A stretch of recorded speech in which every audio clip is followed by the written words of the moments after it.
Hi guys, this is Dandelion Song, and I was looking around at Simpsons because they are so predictive and they have so much symbolism, and it seems like people are catching on how to see it, and I feel like I can see it too, and it makes it kind of like a rich library. So I wanted to pay attention to this episode. A lot of people are looking at the dates, and I think that's a great idea, but this is the 266th episode, and I was thinking, well, maybe they don't care about that. But then I was looking here, actually let me look at the date. Come on. April 29th. January, February, March. Yeah, that's a 429. Well, it's 429 2001. So this is a 9/11 2001, and this is a 4. And not only that, but we have a trilogy of terror here. So that's the name of the. They follow. I guess they follow 3 paths of terror. So that's why I want to look at this episode. So I'm going to try to take this in small chunks, kind of challenge myself. But let's read a little bit more of the synopsis before we dive in. Oh, here it says Trilogy of Error. I wonder if I misread it on the other one. So this is the 18th episode of season 12.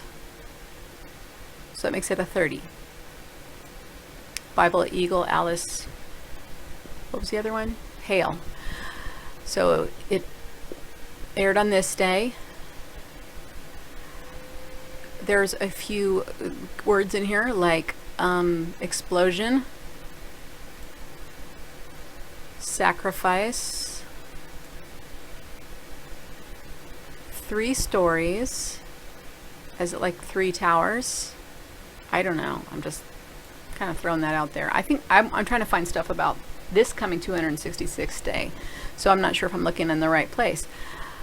But this episode, of course, happened before the Twin Towers, so it might be predictive of that. I really don't think I want to waste my time on that, but I think that usually when they do these things, they are going to show the double foreshadowing. So let's take a look.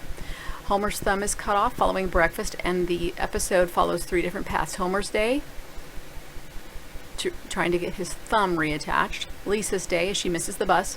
And Bart's day, as they make use of a stash of fireworks. That's a 1, 2, 3. That the fat Tony has illegally smuggled into the country.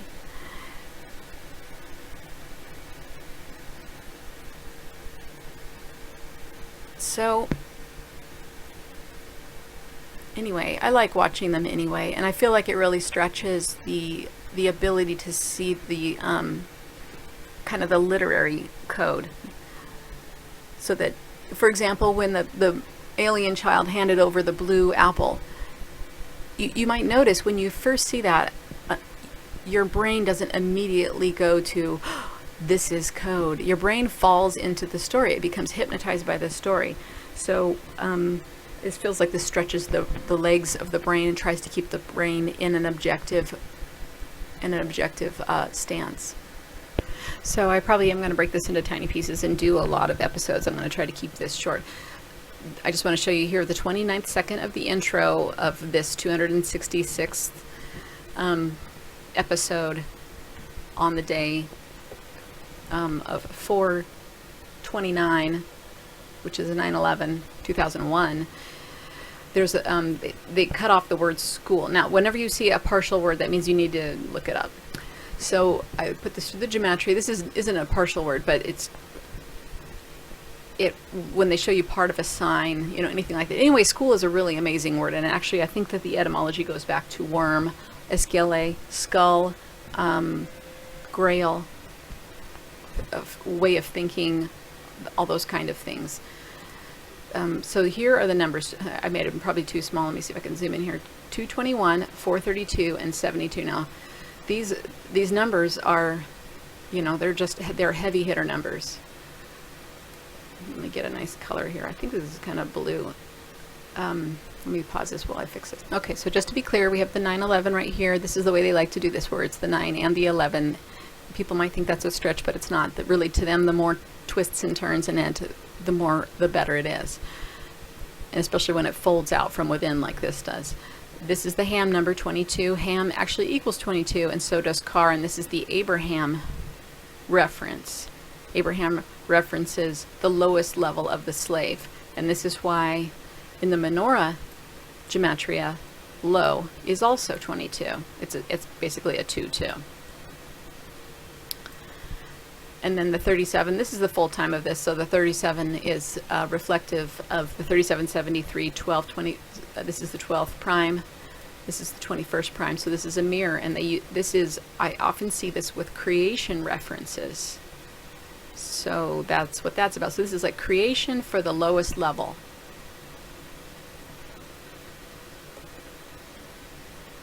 So like I said, these numbers are really power hitting numbers. Each one of these is really amazing. This is the sonic geometry number of 432 hertz, which I guess it's hard for me to keep all these numbers fluent in my mind, but I think squared, it's either squared that this has to do with the speed of light, but this is the natural tuning of most instruments before the Nazis came up with the idea of tuning instruments to 430, and they apparently tried to get the US for many years to tune to 430, and it took us, I think, a few years, like decades, before we succumbed to that. This is a natural, fractal, beautiful sound. If you tune your guitar to this and you play or sing, you will feel better, and you will be able to play longer, and it will sound better. And if you listen side by side 432 on YouTube, you can look that up, to non-432, you will hear the richness of the sound, even over the false technology of the computer. So really, you got to try this, especially if you play an instrument, because I can play for 4 hours in this tuning. And the other weird thing about this tuning is if I only have to tune one instrument to 432, and if I play it in the house, the rest of my instruments will tune themselves to 432. It's crazy. So you got to try that. It's pretty fun. This is the degree. Takes 72 years for the sun to move 1 year through the zodiac. I mean 1 degree. That's what I mean. 1 degree. This is you could write chapters just on both. This number you could write chapters. You could write a book on this number. This number you could probably write a book on too. So all of this has to do with school. You can see that this is such an important concept. And then the 221 number, this would be, I guess this would be 823, and also a 5. Depending on how you want to add this together, so you just kind of think about what they're thinking about. The outer valence would be a 3. So if you look at this as like, you know how I do numbers in terms of core and outer valence code, this would be your inner valence, and your outer valence would be a 3. Do you see? So then basically this number, if you put it into quantum, I guess like quantum probability before you collapse the wave, it would be this and this, right? Basically in infinity with 2 in the center. Now, of course, this is the Trinity, and this is also the Holy Child. First comes number 1, according to the Illuminatus Observer. First is Osiris. I'm not going to write that out. That's okay. Second, okay, so that equals first. Let's put that there. 1. B equals 2. This is Isis, Inanna, Ishtar, Diana, Artemis. She is not a moon goddess. She is an exoplanet goddess. When you see those moons, they're not actually moons. If they tell you it's a moon, you just say, no, it's not a moon. I don't believe you. Just say that inside your head. You will start to break free. Isis is pregnant with the Holy Child. Isis has the ability to take the 1 and combine the 2 and turn it into the 3. And this is why when you sum 2, it adds to 3. Okay, then the 3, sorry, I'm inverting my things. So this is 3, this is the Holy See, but it's also, they're referring to a lot of things when they talk about the Holy See. So many things, really. But this is also the Trinity of Suns. This is my little tiny drawing of the Trinity of Suns. This is the upper chalice. And then we have Orion in the sky, rising in the east. This is going to happen tomorrow. It's going to rise in the east. I don't know if it's going to rise perfectly, but it's going to be right behind. If you went to the Washington Monument and stood there at a certain time, Orion will rise, and then at that point there will be a 33-degree difference between the top of Orion and this is the star of Ra right here, and this is the stars of the Pleiades. And so this has to do, this whole idea of the chalice, the upper chalice and the lower chalice, has to do with us being it's like we are the children of a star family. We are created, actually, some say, from 22 different star families, families that don't get along. So this show is perfect. A dysfunctional galactic family, okay? So imagine the Simpsons show, you know, on galactic steroids, and then you have, you know, Earth. So you have all these all this DNA that needs to be healed, all these warring and, you know, all these problems out in the galaxy, and then someone decides, probably somebody very wise, decides, hey, let's make a planet that's quarantined so they can't get out and they can't be messed with, they can't be, you know, nobody can mess with them, except for I don't know if that plan worked. And then we will put all the DNA together in there, and we're gonna give them memory. We're going to wipe their memory. So because out in the galaxy everybody's racist, so you want to wipe their memory like children and just let them sort it all out, and then they will fix the DNA. Then we can take the DNA back and use it to heal our civilizations. So we are a DNA library, in my opinion. I haven't heard that in too many places. I don't think I've heard that anywhere. It's just kind of my own idea. I don't know, I might have heard it somewhere, but I can't think of a reference. Okay, so this is the upper chalice. This is the Trinity of Suns right here. This is Orion, which is the phallus. So it's also Geb's penis. It fertilizes the... So I guess there was probably a basic Earth species here, and they were mixed with us. So otherwise we probably wouldn't have been able to survive on the Earth, because we belong to the Earth. So we had to be a mixture. So this is about the mixture of Earth and sky, galactic DNA.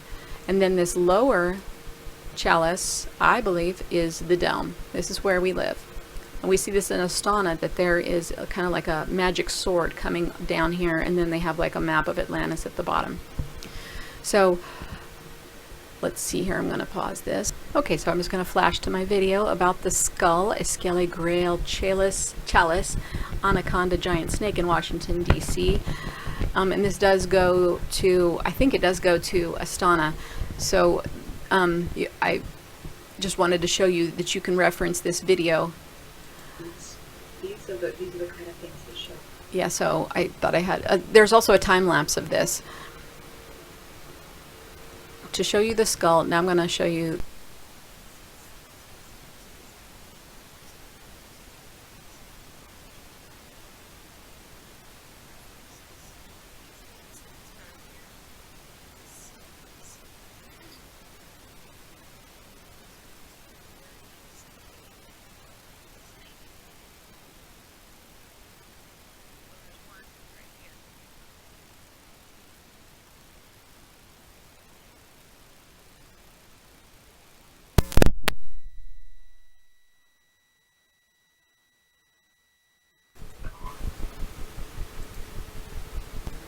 Oops, sorry about that quiet spot. I forgot that I was filming. All right, well, here we are in Astana. So I wanted to show you the magic sword. This is the stem part of the Grail, and then this shows the lower part of the Grail. So you can come to this video, the skull, Escale Grail, Chalice, Anaconda, Giant Snake, if you want to see more about this. Okay, so to discover more about the meaning of 221, we just look here at the Jewish Gematria. So it equals plant, meaning in life, Rosa, which we have the Rosicrucians, is pretty central. I'm kind of looking for the most central and the highest hierarchical concepts. Act of God. And that gives us more of an idea of the 221. So we'll also try to keep a lookout for that in action. Now the 72432 has many top hierarchical associations too. Hitler and money. Money is actually our world religion.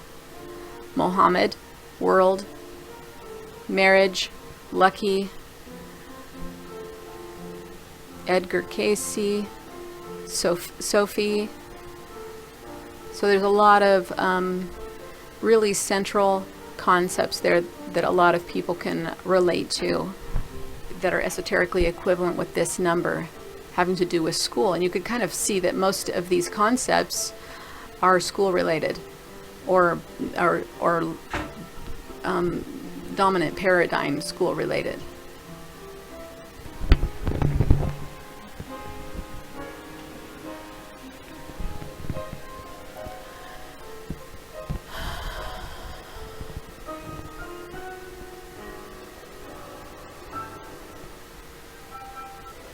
So if we take the core from this, this is 23, and this is a 15 and a 12.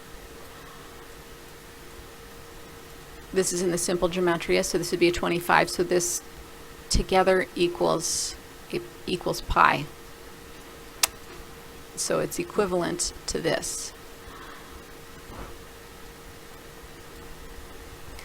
And then this is a lower. Oops, I drew this wrong. Oh, yeah. Okay, so this is a lower pointing pentacle because the 2 is in front, and reading it left to right, that would put the 3 on the bottom. So that means that school is made for the lower people. Well, this is just one step up from 22. 22 is a food slave, something that you eat, like a ham. Then we have 19 and 3. And there's your 22. Very interesting, right? So what I also like to do with these, sometimes I like to divide this inner one, but I'm not going to worry about it since it's a fraction, although I really do want to learn about these fractions that occur when you split these, because I think they are important. Well, if we added this one, this outer, this, I guess you could say the right valence would be for 45, and that's a 9. And then if we add this over here, this would be a 48, which would reduce to a 12. And so then when I see the 9 and the 12 together, what it says to me is it's the 12th prime, whoops, going to the 21st prime, but it's going through a time process. So the 9 plus the 12 is a 21, and that's the 12th 21. This 12th prime is 37. This is creation, right? So this talks about like the time evolved process of creation. So that's what school is to them. That's what their idea of school is. Because 9 and 12, first of all, it's starting right here. Then you add the 9, which is completion. This is the all and the nothing, the converging and the diverging. And then you come to the top part of the star matrix of creation. This is the concept, I believe. All right, so this is the larger view of it. Well, anyway, I'm going to make these short, and we're going to go into them symbol by symbol. I'm going to actually try to get them even shorter, like 5 minutes. But we could have done the glass, we could have done the door, we could have done the door opens in the middle and the symmetry of this and the 3 blue sides and orange and blue. We could have done all that. So just skimming the top here, but I need to bring you some of these more important concepts. And I think I like bringing it to you from Simpsons because then that way I also learn things too, because actually the Simpsons is sort of like a playbook. It kind of teaches me the hidden codes. These guys went to Harvard and everything like that. I believe I'm right on that. Now I'm wondering if I misheard that. Okay, well, I hope you're having a good day. Talk to you soon.